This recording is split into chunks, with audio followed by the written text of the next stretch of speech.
বন্ধুরা, আজ আমি আপনাদের এমন এক জীবের গল্প বলবো যে শুধু সমুদ্রের রাজা নয়, বরং মানুষের মতোই মনে রাখে অপমান আর ন্যায় ভয়ঙ্কর প্রতিশোধ। এই মুভিটির নাম দ্য লস্ট ভেল, অর্কা। এখানে লড়াই শুধু এক শিকারী আর এক বিশাল তিমির মধ্যে নয়, এটা আসলে অহংকার আর প্রতিশোধের যুদ্ধ। সমুদ্রের নীল গভীরে মানুষ ভাবে সেই শিকারী, কিন্তু যখন সে ভুল করে এমন এক প্রাণীকে আঘাত করে যে ভালোবাসতে জানে, পরিবার চেনে, শোক অনুভব করে, তখন সেই শিকারী নিজেই হয়ে যায় শিকার। ওই তিমি শুধু শক্তিশালী নয়, সে অপেক্ষা করে, সে অনুসরণ করে, সে পরিকল্পনা করে। আর যখন প্রতিশোধের সময় আসে, সমুদ্র আর শুধু পানি থাকে না, ওটা হয়ে যায় এক বিশাল কবরস্থান। কারণ এই গল্পে দানবটা তিমি নয়, দানবটা হয়তো মানুষই।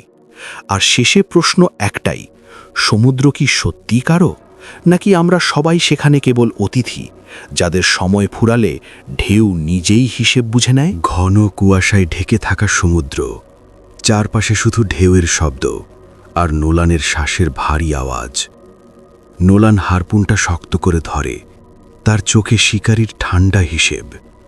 দূরে কালো ছায়ার মতো ভেসে উঠছে বিশাল অর্কা। হঠাৎ একটি তীক্ষ্ণ শব্দ ছুড়ে দেয় নোলান। হারপুন বাতাস চিরে এগিয়ে যায়, কিন্তু পরের মুহূর্তেই বোঝা যায় কিছু ভুল হয়েছে। পুরুষ অর্কার গায়ে নয়, আঘাত লেগেছে তার সঙ্গিনীর শরীরে। সমুদ্র হঠাৎ উত্তাল হয়ে ওঠে। স্ত্রী অর্কাটি যন্ত্রণায় ছটফট করতে করতে পানির উপর উঠে আসে। তার বিশাল দেহ বোটের পাশে আছড়ে পড়ে। মুহূর্তের জন্য সময় যেন থেমে যায়। ক্রুদের মুখে আতঙ্ক, কেউ কথা বলতে পারে না। তারপর নিস্তব্ধতা। সমুদ্রের গাঢ় লাল সূর্যাস্তের আলোয় ভেসে যায় সব কিছু। নোলান বুঝতে পারে এটা শুধু একটা শিকার নয়, এটা এক অমার্জনীয় ভুল। মৃতপ্রায় স্ত্রী অর্কা আর তার অনাগত সন্তানের নিথর শরীর ধীরে ধীরে সমুদ্রে ভাসিয়ে দেওয়া হয়। আর তখনই দূরে ভেসে ওঠে পুরুষ অর্কাটি। সে সব দেখেছে। তার বিশাল কালো পিঠ ঢেউয়ের নিচে অদৃশ্য হওয়ার আগে আকাশ কাঁপিয়ে ওঠে এক তীব্র দীর্ঘ চিৎকারে। ওটা শুধু ব্যথার নয়, ওটা প্রতিশোধের ঘোষণা। সেই চিৎকার যেন সমুদ্রের বুক চিরে প্রতিধ্বনি তোলে।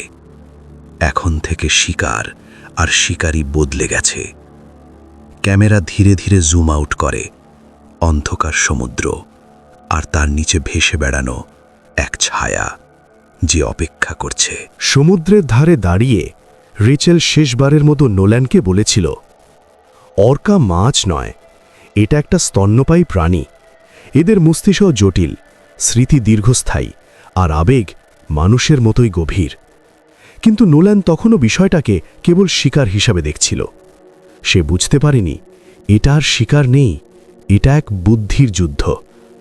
প্রথমে গ্রামের জেলেরা লক্ষ্য করে সমুদ্রে মাছ নেই। জাল ফাঁকা উঠে আসে। ঢেউয়ের নিচে কোথাও যেন অদৃশ্য পাহারা বসানো হয়েছে। রিচেল ফিসফিস করে বলে সে খাদ্য শৃঙ্খল ভেঙে দিচ্ছে। সে জানে মানুষ ক্ষুধা সহ্য করতে পারে না। তারপর শুরু হয় রাতের আতঙ্ক। ঘন অন্ধকারে বন্দরের পাশে ভেসে ওঠে বিশাল কালো পিঠ। কেউ ঠিকমতো দেখে না, কিন্তু পরদিন সকালে দেখা যায় নোলানের বোট ক্ষতবিক্ষত, একজন ক্রু নিখোঁজ। অর্কা সরাসরি নোলানকে ছোঁয়ে না, সে ধীরে ধীরে তার চারপাশ ভেঙে দিচ্ছে। সবচেয়ে ভয়ঙ্কর ঘটনাটা ঘটে এক ঝড়ের রাতে। হঠাৎ তেলের পাইপলাইন ক্ষতিগ্রস্ত হয়। সমুদ্রের ঢেউয়ের সঙ্গে তেল ভেসে আসে তীরে। একটি ছোট্ট স্পার্কি পুরো গ্রাম আগুনে জ্বলে উঠতে পারত। রিচেল আতঙ্কিত গলায় বলে, সে শুধু শক্তিশালী নয়, সে পরিকল্পনা করছে। গ্রামবাসীরা এবার নোলানের দরজায় কড়া নাড়ে। তুমি এটা শুরু করেছ, তুমি শেষ করো। কেউ বলে গ্রাম ছেড়ে চলে যেতে, কেউ বলে অর্কাটাকে মেরে ফেলতে। কিন্তু নোলান তখন বুঝে গেছে এটা আর এলোমেলো আক্রমণ নয়, এটা এক আহ্বান। খোলা সমুদ্রের দিকে তাকিয়ে সে দেখতে পায় দূরে অন্ধকার পানির ওপর ধীরে ধীরে ভেসে উঠছে সেই কালো পৃষ্ঠ। নোলান ফিসফিস করে, তুমি আমাকে ডাকছ? রিচেল নিঃশ্বাস আটকে বলে, এটা একটা ডুয়েল নয় নোলান, এটা বিচার। ঢেউ গর্জে ওঠে, ক্যামেরা ধীরে ধীরে ওপরে ওঠে। একদিকে মানুষ, অন্যদিকে সমুদ্রের অন্ধকারে অপেক্ষমান এক বুদ্ধিমান শত্রু। এখন প্রশ্ন একটাই, শিকারীকে আর শিকারকে? গভীর সমুদ্র পেরিয়ে নোলানের বোট ধীরে ধীরে উত্তর দিকে এগোয়। রেচেল ফিসফিস করে বলে, ও আমাদের নিয়ে যাচ্ছে, আমরা ওকে তাড়া করছি না। দূরে কালো পানির ওপর ভেসে ওঠে পরিচিত পৃষ্ঠপাখনা। অর্কা সামনে, যেন পথপ্রদর্শক। দিন যায়, আকাশ ধূসর, হাওয়া বরফ শীতল। তারপর এক সকালে চারদিকে শুধু বরফের পাহাড়। বিশাল আইসপার্কগুলো নিঃশব্দে দাঁড়িয়ে আছে, যেন কোনো প্রাচীন আদালতের স্তম্ভ।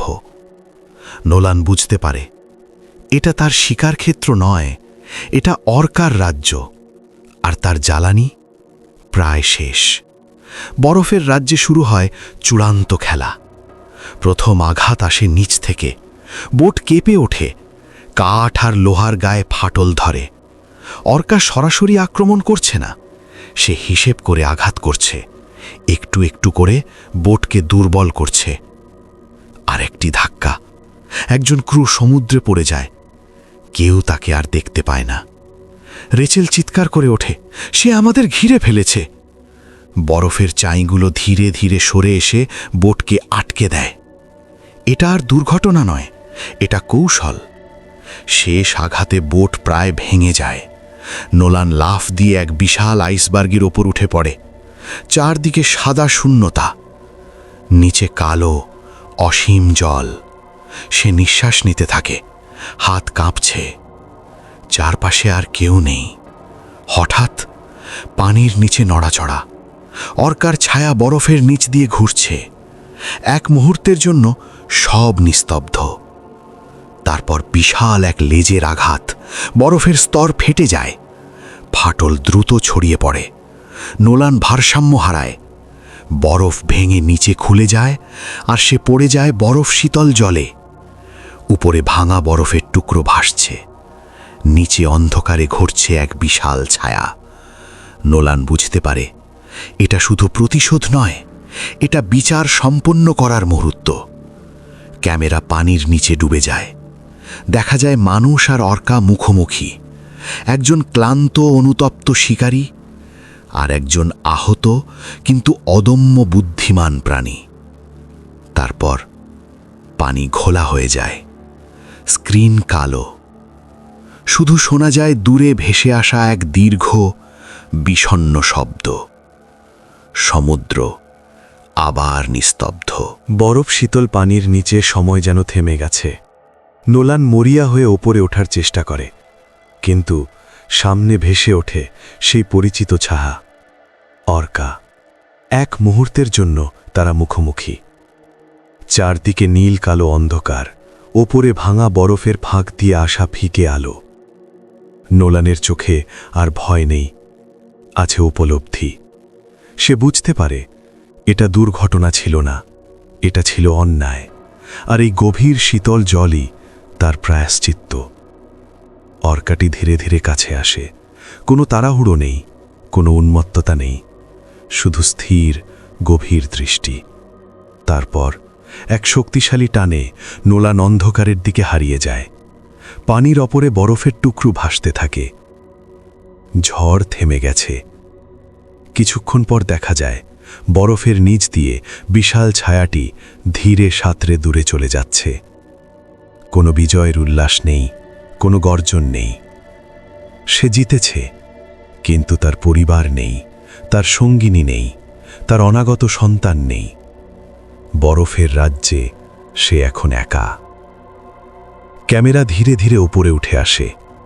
অসীম সাদা প্রান্তর, তার নিচে নীরব সমুদ্র। শেষ ফ্রেমে শুধু বরফের নিচে মিলিয়ে যাওয়া কালো ছায়া। এটা প্রতিশোধের গল্প ছিল, কিন্তু শেষ পর্যন্ত এটা ছিল ক্ষতির গল্প। সমুদ্র সব মনে রাখে। এই ভিডিওতে আমরা আলোচনা করেছি সমুদ্রের এক ভয়ঙ্কর কিন্তু আবেগঘন গল্প, যেখানে অর্কা কোনো দানব নয়, বরং একজন শোকাহত পিতা ও স্বামী। নোলানের একটি ভুল কিভাবে পুরো গ্রামকে আতঙ্কে ফেলে দেয় এবং কিভাবে প্রতিশোধ ধীরে ধীরে বিচার হয়ে ওঠে, সেটাই এই সিনেমার মূল বার্তা। এটা শুধু একটি থ্রিলার নয়, এটা মানুষের লোভ বনাম প্রকৃতির শোকের গল্প। ভিডিওটি ভালো লাগলে অবশ্যই লাইক, কমেন্ট ও সাবস্ক্রাইব করবেন।